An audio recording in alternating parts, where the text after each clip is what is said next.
प्रियंका गांधी, ये नाम इन दिनों खूब चर्चाओं में, क्योंकि पहली बार संसद में पहुंची है प्रियंका गांधी। पहली स्पीच भी हो गई। लोगों को प्रियंका गांधी के भाषण से काफी उम्मीद थी, लेकिन शायद वो उन उम्मीदों पर खरी नहीं उतर पाई, क्योंकि जिस वक्त प्रियंका गांधी ने शपथ ली थी उस दिन से ऐसे कयास लगाए जा रहे थे कि प्रियंका गांधी कांग्रेस का भविष्य हो सकती हैं। राहुल गांधी के नेतृत्व में कांग्रेस लगातार चुनाव दर चुनाव हार रही है, तो ऐसे में प्रियंका गांधी से देश को काफी उम्मीदें थी, कांग्रेस पार्टी के कार्यकर्ताओं को काफी उम्मीदें थी। वो एक विकल्प राहुल गांधी का विकल्प प्रियंका गांधी के रूप में देख रहे थे। लेकिन अब ऐसा कहा जा रहा है कि नए पैकेट में पुराना सामान परोस कर दे दिया गया।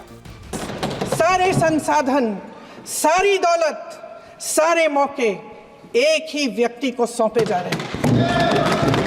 सारे बंदरगाह, एयरपोर्ट्स, सड़कें, रेलवे का काम, कारखाने, खदाने, सरकारी कंपनियां सिर्फ एक व्यक्ति को दी जा रही है। क्योंकि प्रियंका गांधी ने अपने भाषण में वही मुद्दे दोहराए जो उनके भाई राहुल गांधी उठाते हैं, जबकि वो मुद्दे कारगर अब तक तो साबित नहीं हो पाए। जैसे राहुल गांधी अडानी, मणिपुर का मुद्दा सालों से उठा रहे हैं, लेकिन देश की जनता ने इन मुद्दों को भाव नहीं दिया। ठीक वैसे ही प्रियंका ने भी वही मुद्दे उठाए, तो क्या ये मुद्दे कारगर साबित हो सकते हैं? क्योंकि अडानी का मुद्दा खुद महाराष्ट्र में भी कामयाब नहीं हो पाया और महायुति एक बार फिर से प्रचंड जीत के साथ सत्ता में आ गई। हरियाणा में भी कांग्रेस पार्टी का बुरा हाल रहा।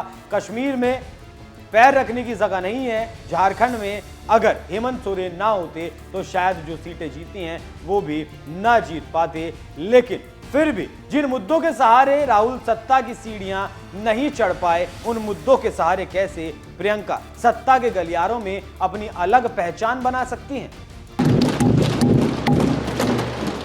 आज जनता की मांग है कि जाति जनगणना हो। सत्ता पक्ष के मेरे साथी ने इसका जिक्र किया। ये जिक्र भी आज इसलिए हो रहा है क्योंकि चुनाव में ये नतीजे आए।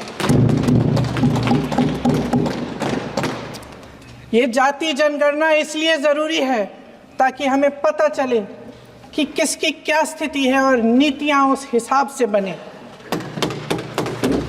इनकी गंभीरता का प्रमाण ये है कि जब चुनाव में पूरे विपक्ष ने जोरदार आवाज उठाई कि ये जाति जनगणना होनी चाहिए, तो इनका जवाब देखिए।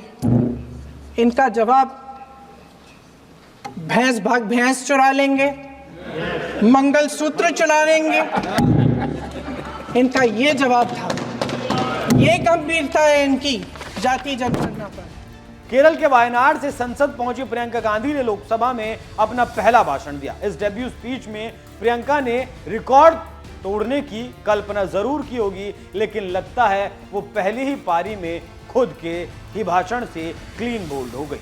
गौतम अडानी, जातिगत जनगणना, संविधान, मणिपुर हिंसा जैसे मुद्दों के जरिए प्रियंका ने साफ कर दिया कि वो भी भविष्य में राहुल गांधी की ही रास्ते पर चलने वाली हैं। प्रियंका के पहले भाषण को देखकर लगता है जो अभी ट्रेलर दिखा है, आगे की पिक्चर भी वैसी ही होने वाली है। और अगर इन्हीं मुद्दों को प्रियंका आने वाले वक्त में उठाती रही तो कामयाबी मिलने की संभावना बेहद कम नजर आती है। प्रियंका यूं तो राजनीति में नहीं है, लेकिन वो दशकों से पहले अपनी मां और फिर भाई राहुल गांधी के लिए चुनावी प्रचार कर चुके हैं। उत्तर प्रदेश जैसे देश के सबसे बड़े राज्य के चुनाव का प्रभार भी वो कांग्रेस पार्टी के लिए संभाल चुकी हैं।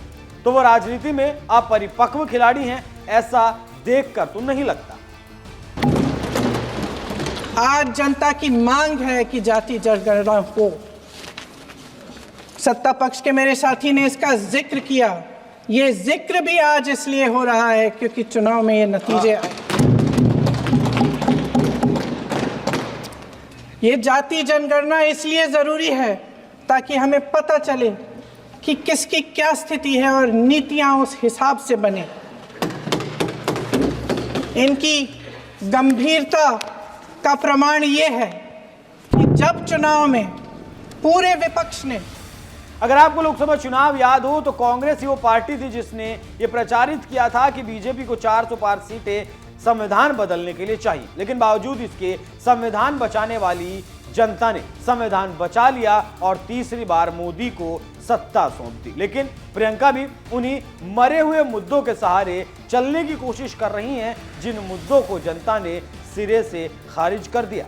प्रियंका के साथ राहुल को भी ये समझना होगा कि देश भविष्य के नैरेटिव पर चलता है और आपके पास भविष्य का कोई नैरेटिव नहीं है। आपके पास जातियों में देश को तोड़ने के अलावा और कोई नैरेटिव है ही नहीं। तो पुराने ढर्रे को छोड़कर नई लाइन पर कांग्रेस को आना पड़ेगा। कम से कम प्रियंका को तो राहुल की लाइन लेंथ को छोड़ना ही पड़ेगा अगर कांग्रेस पार्टी को आगे लेकर जाना है। तभी देश में कांग्रेस की जो सांसें अब थमती नजर आ रही हैं वो चल सकती हैं। बाकी इस पूरी खबर पर क्या कुछ आपकी राय कमेंट कर हमें जरूर बताएं। धन्यवाद।